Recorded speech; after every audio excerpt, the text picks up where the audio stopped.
Well enzymes one of the interesting chapter of biochemistry. Enzymes क्या होते हैं? Enzymes हमारे पास ऐसे सब्सटेंसेस होते हैं या ऐसे कंपाउंड्स होते हैं जो कि हमारे पास क्या करते हैं, जो कि हमारे पास एक्ट करते हैं as a catalyst. Enzymes act करते हैं एज अ कैटलिस्ट। ठीक है, कैटलिस्ट क्या होते हैं? कैटलिस्ट वो चीज़ होती है जो कि हमारे पास वेलोसिटी ऑफ रिएक्शन को इंक्रीज कर दे।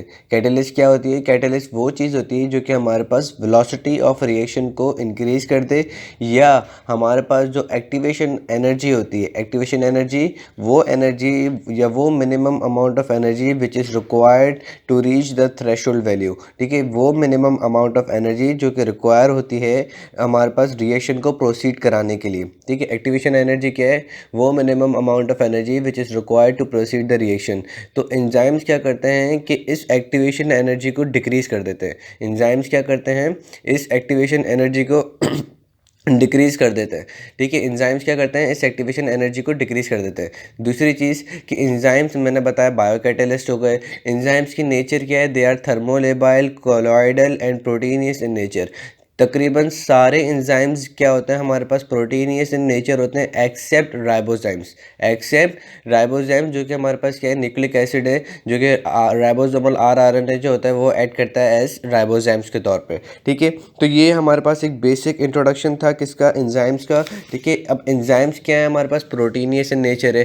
कौन से proteinaceous in nature? They are tertiary और क्वाटरनरी प्रोटीनियस इन नेचर, यानी कि ये हमारे पास ग्लोबुलर प्रोटीन इन नेचर होते हैं। इनके पास क्या होती है? इनके पास एक स्पेसिफिक साइट होती है जिसको हम कहते हैं एक्टिव साइट। क्या कहते हैं? Active site. एक्टिव साइट वो साइट होती है जहाँ पे आके क्या लगता है? सबस्ट्रेट आके लगता है। सबस्ट्रेट क्या होता है? सबस्ट्रेट कुछ भी एक ऐसा सब्सटेंस होता है जिसको जिसको मतलब रिएक्शन में जाना हो, या जिसके ऊपर एंजाइम जो है वो क्या करे? एक्ट करे। ठीक है, तो सबस्ट्रेट जो है वो कहाँ पे आके अटैच होता है? एक्टिव साइट पे। एक्टिव साइट पर ऐसी क्या चीज़ होती है कि जो उसको अटैच कर लेता है? तो एक्टिव साइट पे क्या होते हैं? स्पेसिफिक अमाइनो एसिड्स होते हैं। एक्टिव साइट पर क्या होते हैं? स्पेसिफिक अमाइनो एसिड्स होते हैं, लाइक हिस्टिडीन, सीरीन, एलेनिन। ठीक है, एस्पार्टेट, ग्लूटामेट। ठीक है, इनमें से भी जो मोस्ट इंपॉर्टेंट जो है, इनमें से भी जो मोस्ट इंपॉर्टेंट या abundantly found amino acid at active site जो है वो है सीरीन। ये घोल कर पी जाना कि कौन सा अमाइनो एसिड सबसे ज़्यादा या सबसे इंपॉर्टेंट है एट द एक्टिव साइट, वो है सीरीन। ठीक है, उसके बाद एक्टिव साइट जो है, एक्टिव साइट पे हमारे पास दो साइट्स होती हैं, या वी कैन से कि हमारे पास ये जो एक्टिव साइट जो है वो दो साइट से बना हुआ है। एक जहाँ पर आके हमारे पास सबस्ट्रेट अटैच होगा, और दूसरा जो कि कैटालाइटिक साइट होगी। एक वो साइट जहाँ पर आके सबस्ट्रेट अटैच होगा, और दूसरी बराबर में कौन सी होगी? Catalytic site. कैटालाइटिक साइट क्या करेगी कि वो रिएक्शन को कैटालाइज कर देगी, जो कि मतलब कि प्रोडक्ट बनाने में हेल्प करेगी। कैटालाइटिक साइड क्या होगी? वो हमारे पास रिएक्शन को प्रोसीड कराएगी, और सबस्ट्रेट साइड जो एक्टिव साइड का पार्ट है वो क्या करेगी? वो हमारे पास सबस्ट्रेट को अटैच करके रखेगी। एक्टिव साइड की दो एरिया हैं, ये हमारे पास सत्यानारायण में लिखा हुआ है, चटर्जी में नहीं लिखा हुआ। एक्टिव साइड पे हमारे पास क्या है? दो पार्ट्स हैं। ए पे सबस्ट्रेट आके अटैच होगा, दूसरी जो कि कैटालाइटिक साइट है जहाँ पर हमारे पास क्या करते हैं कि मोस्टली को एंजाइम्स जो होते हैं ना वो यहाँ पर आके अटैच होते हैं। मोस्टली को एंजाइम्स जो होते हैं वो यहाँ पर के अटैच होते हैं। ठीक है, और वो क्या कराते हैं? वो हमारे पास कैटालाइसिस में हेल्प कराएंगे, सबस्ट्रेट की कैटालाइसिस के अंदर क्या कराएंगे? हेल्प करेंगे। तो ये लाइन हमारे पास कहाँ पे लिखी हुई है? सत्यानारायण में लिखी हुई है, वहाँ पे नहीं लिखी हुई। कहाँ पे? चटर्जी में। ठीक है, अब हम एंजाइम को थोड़ा सा और आगे बढ़ाएं क्योंकि ये को एंजाइम का जिक्र आ गया है। तो एक एंजाइम जो कि कम्प्लीटली प्रोटीनियस इन नेचर होगा उसको हम बोलेंगे होलो एंजाइम। वो एंजाइम जो कि कम्प्लीटली प्रोटीनियस इन नेचर होगा उसको हम बोलेंगे होलो एंजाइम। ठीक है, लेकिन कभी कभी क्या होता है कि हमारे पास है ना खाली है ना वो एंजाइम अगर पूरा प्रोटीनियस इन नेचर ही हो तो उससे फ़र्क नहीं पड़ रहा होता, यानी कि वो कैपेबल नहीं होता कि वो एंजाइमेटिक एक्टिविटी शो कर दे। तो क्या होता है कि एंजाइम के साथ कुछ और पार्ट भी जो होता है जो कि नॉन प्रोटीनियस होता है, कोई और पार्ट अटैच होगा जो कि नॉन प्रोटीनियस हो। देखिए, अब नॉन प्रोटीनियस है मतलब कि कोई भी ऑर्गेनिक या इनऑर्गेनिक मॉलिक्यूल जो है वो यहाँ पे आके अटैच हो सकता है। ठीक है, कोई भी ऑर्गेनिक या इनऑर्गेनिक कंपाउंड जो है वो यहाँ पे आके अटैच हो सकता है एंजाइम के साथ, लेकिन शर्त ये है कि वो प्रोटीनियस इन नेचर नहीं होना चाहिए। ठीक है, अब वो सब्सटेंस जो कि यहाँ पर आके अटैच हो रहा है जो कि प्रोटीनियस इन नेचर नहीं है, एंजाइम के साथ आके अटैच हो रहा है, उसको हम कहते हैं को एंजाइम।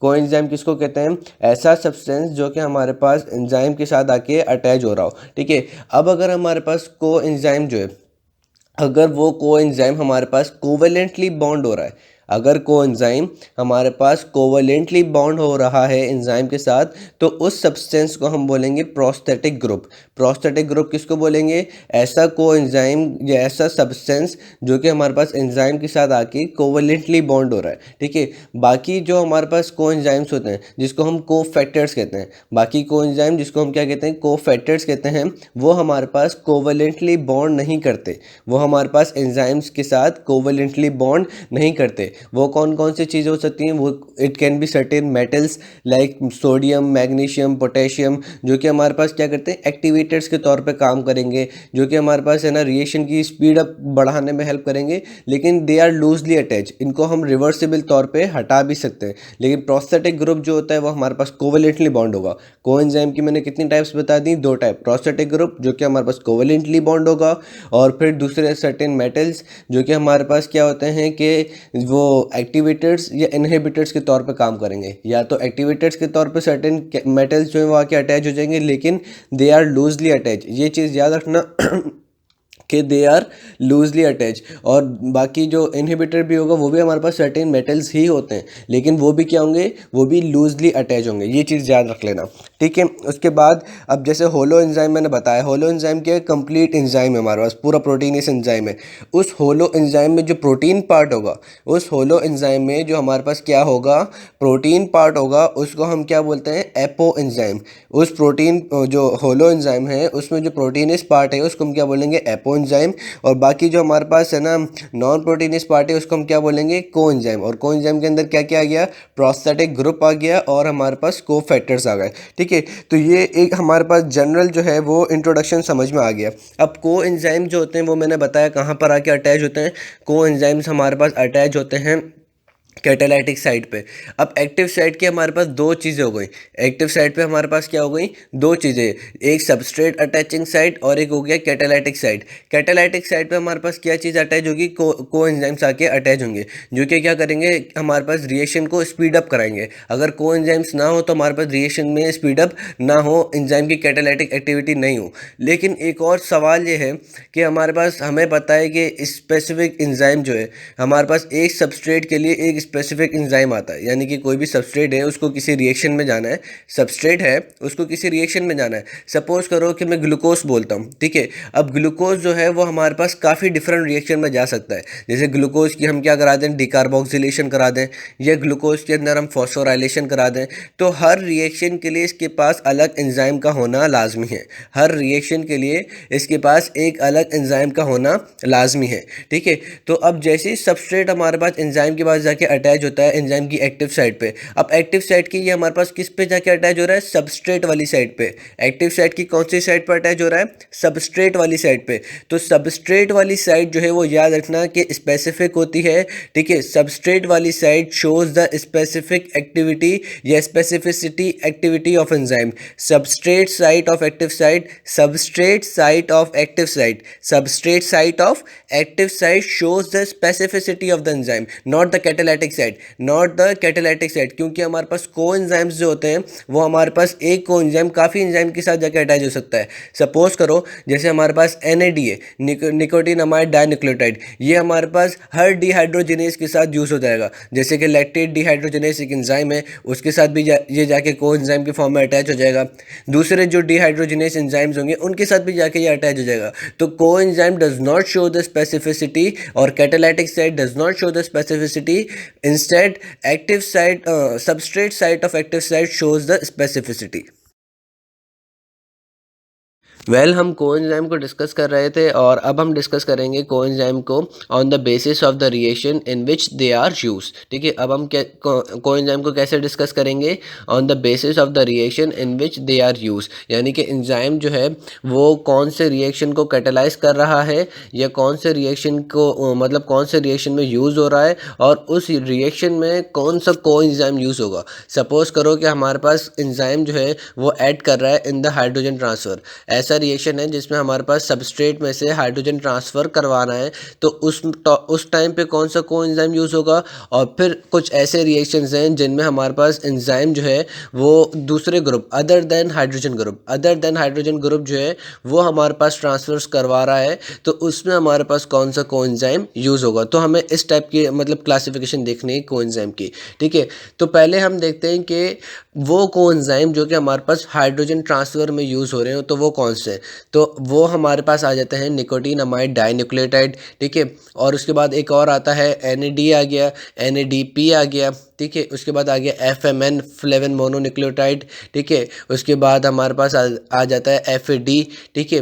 तो ये सारे जो हैं ये हमारे पास क्या कराते हैं, ये हाइड्रोजन आयन की ट्रांसफॉरेशन में हेल्प कराते हैं कि एक सब्सटेंस से हाइड्रोजन N लिया और दूसरे सब्सटेंस में डाल दिया, ठीक है। तो ये जब मैं क्लासिफिकेशन ऑफ एंजाइम्स बताऊंगा तो उसमें जब मैं ऑक्सीडो रिडक्टेस एक क्लास होती है एंजाइम की तो जब मैं उसके बारे में बताऊंगा तो वहाँ पर इनका जिक्र आएगा, क्योंकि ये हमारे पास क्या कराते हैं, जो हाइड्रोजन ट्रांसफ़र के अंदर कोएंजाइम यूज़ हो रहे होते हैं वो हमारे पास है ना क्या करवाते हैं, वो हमारे पास रिडक्शन ऑक्सीडेशन एंड रिडक्शन में हेल्प करवाते हैं। ये जो एंजाइम्स जो हैं, ठीक है, एंजाइम के साथ ये जो कोएंजाइम है ये हमारे पास ऑक्सीडेशन और रिडक्शन में हेल्प करवा रहे हैं। कैसे, थोड़ा कॉन्सेप्ट सोचो कि अगर ये एक सबस्ट्रेट से हाइड्रोजन आयन निकलवा रहे हैं तो वो उस सबस्ट्रेट को क्या कर रहे हैं, ऑक्सीडाइज कर रहे हैं, ठीक है। वो क्या कर रहे हैं, उस सबस्ट्रेट को ऑक्सीडाइज कर रहे हैं। और दूसरे मतलब जो दूसरा जो सब्सटेंस है जिसके ऊपर अब ये हाइड्रोजन आयंस को ऐड करवा रहे हैं तो वो उसको क्या कर रहे हैं, वो उस सबस्ट्रेट को रिड्यूस कर रहे हैं। तो ये इन्होंने क्या किया, ऑक्सीडो रिडक्शन में